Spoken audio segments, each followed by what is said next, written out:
Hey everybody, how's it going? It is Max with BuzzTox here, and I'm here with another Game of Thrones news video. A video where I go on Watchers on the Wall and I give my thoughts and opinions on the latest news to break. And in this video, I am just talking about Dragonstone. There has been a ton of information and a ton of photos leaked of Jon arriving in Dragonstone and visiting Daenerys. If you want to know how I feel about Jon Snow coming to Dragonstone and how that affects his story, how that affects Winterfell, and how that moves Season 7 forward, click the screen right now and it will take you to my Jon Snow video. So let's get right into it. We have some pictures of a scene filmed with Jon Snow and Davos just arriving in Dragonstone. We see Jon and Davos pulling up with some Stark men and they're greeted by Tyrion, Missandei, and Dothraki men. And we see Jon share a handshake with Tyrion, and it just kind of brings me back, because the last time they saw each other, Jon wasn't even sworn into the Night's Watch, and Tyrion was just a drunk dwarf living off his father's fortune. So it's really interesting to see how far these characters have grown, and that they meet as one is the King of the North and the other one is the Hand of the Queen. So that's kind of crazy. And I just want to say Daenerys was seen on the set, but she wasn't seen filming that scene. So she may be in that scene, she may not be, but who knows? It doesn't really matter because Jon is going to be meeting Daenerys regardless. So after that, Tyrion and Missandei direct Jon and Davos all the way up the stairs to the castle that sits atop of Dragonstone. And I'm sure that's where they go in and they meet Daenerys and they meet Varys and they talk. And I personally think that this is an event that happens in episode 4. I think this is really important because Jon needs to establish him as the King of the North for a couple of episodes. You have to give him a purpose to have to come to Dragonstone. But then also I think there's a lot of plot points that they have to explore with Jon and Daenerys together. So I think episode 4 is the perfect spot. So they have episode 5, 6, and 7 to grow their relationship, to defeat Cersei, and to plan for defeating the White Walkers. And Jon arriving just makes me raise one question. How many men did Jon bring and who came with him? We see a couple Stark men with Jon, but I also think that we're going to have Brienne with Jon. And obviously Davos is with Jon also. And they're going to also play a role in negotiations with Daenerys, which has also been leaked in the Dragon Pit, which I'm assuming is the last episode, episode 7. But I think Jon actually brought a smaller force, enough to make an impact in the fight for King's Landing.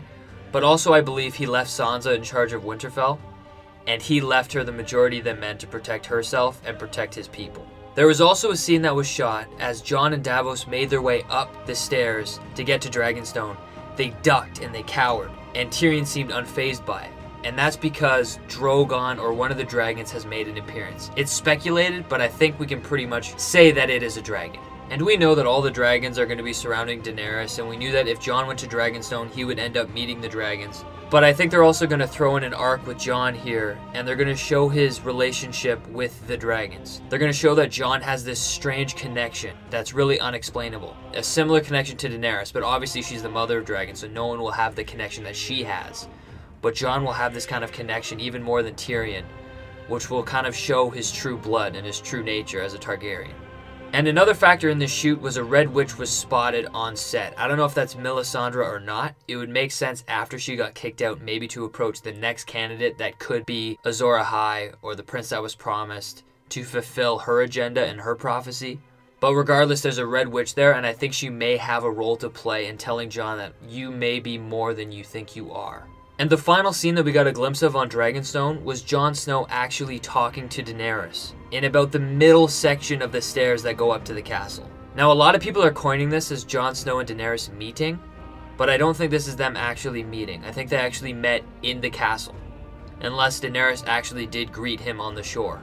I think this scene takes place when Jon has been there for a couple of days, and I think they're sitting there having a conversation either about strategy, about how to defeat Cersei, how to approach the White Walkers after Cersei is defeated, and maybe about a mission, which I'll get into later. I think they're going to develop a mission to learn how to create Valyrian steel. But most likely, I think this is just going to be personal talk. I think it's going to be a scene between Jon and Daenerys staring into the ocean and just kind of talking about life. They're going to talk about maybe their childhood, maybe their leadership, maybe how they started off with nothing and have grown to become the unimaginable. And I think relationship building between Jon and Daenerys is so important because these are the two pretty much main characters of the show, and I think it's really important that they're meeting, and I think the character development between these two is very well needed since we haven't seen them together in 6 seasons.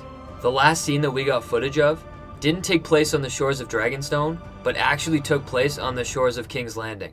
We get a scene where Davos, Tyrion, and a man who's presumably Gendry try and escape the shores of King's Landing and are presumably leaving for Dragonstone. The reason I'm very confident that this person is Gendry is because he pulls out a warhammer, and the last time we saw Gendry, he was rowing to King's Landing to stay safe from Melisandre, and Melisandre did teach him that his father is Robert Baratheon, and I think Gendry does take a sense of pride that his father is Robert Baratheon, and I think you're going to see him take kind of a facade of his father, and the warhammer is a place to start. But the scene starts with Davos and Gendry around the boat, and they get questioned by a bunch of gold cloaks. And Davos is a master negotiator, and then they end up leaving. But then they end up returning when Tyrion comes back. And the Gold Cloaks follow him because I'm sure they recognize him, and Cersei has been given strict orders to kill any dwarf. But before anything happens, Davos distracts them, and then Gendry beats them over the head with his warhammer.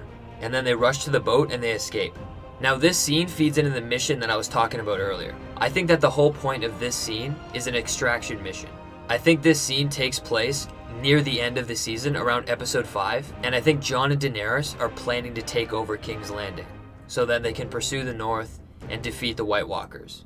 But before they attack, they're actually concerned and they want to rescue any hostages or any allies before the war in King's Landing actually begins. And I'm sure another conversation has popped up where Jon Snow is talking about how he needs Dragonstone and how he needs Valyrian steel.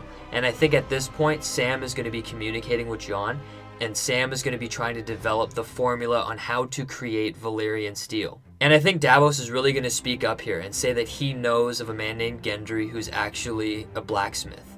And he could be of assistance. He could take what Sam has formulated on how to create Valyrian steel, and as a blacksmith could develop Valyrian steel for them. So I think Davos plans to go into King's Landing alone, not to be spotted, and go undercover and try and save Gendry before war starts in the streets. But that doesn't explain Tyrion. Why is Tyrion there? He's the most recognizable face. It doesn't add up. If he goes to King's Landing, he'll put his life in jeopardy and he puts everyone else's life in jeopardy. So why would Daenerys allow the Hand of the Queen to go into King's Landing, since he's probably the most wanted man in Westeros? And what I think is how Davos wants to go in and save Gendry. I think Tyrion wants to go in and save Bronn. I think he can approach Jaime because Jaime is going to be by Cersei's side, but I think he's developed a really strong relationship with Bronn, and he cares so much for Bronn, and they've been through so much together. And I think it's really poetic how Bronn has always been there to save Tyrion, and I think this time Tyrion is going to go out of his way and go back to King's Landing and try and get Bronn to come back with him. But Bronn might have decided to stay, or Bronn might not have actually been there because we see Tyrion come back empty-handed. But I just want to throw a couple other theories out there that I don't feel too strongly about. One, Tyrion could be going there as a scout. He's the only one who knows King's Landing. He knows where they keep the wildfire. I don't think that's the case, but it's an option. And also to talk to Jaime. I don't think this is an option, but him trying to go and talk to his brother and tell him to either surrender or come with him would make sense because Tyrion really loves his brother. But really, in my opinion, I think Tyrion's whole purpose in going to King's Landing is to get Bronn and get him to safety back in Dragonstone, so he doesn't get hurt when the fighting begins. Now that's it for our news on Dragonstone. There's going to be a lot more news videos coming out. If you have any thoughts or feelings about the theories discussed, please leave a comment. And if you have any more theories, please talk about them down below. I'd love to hear them. And until then, I'll see you guys later.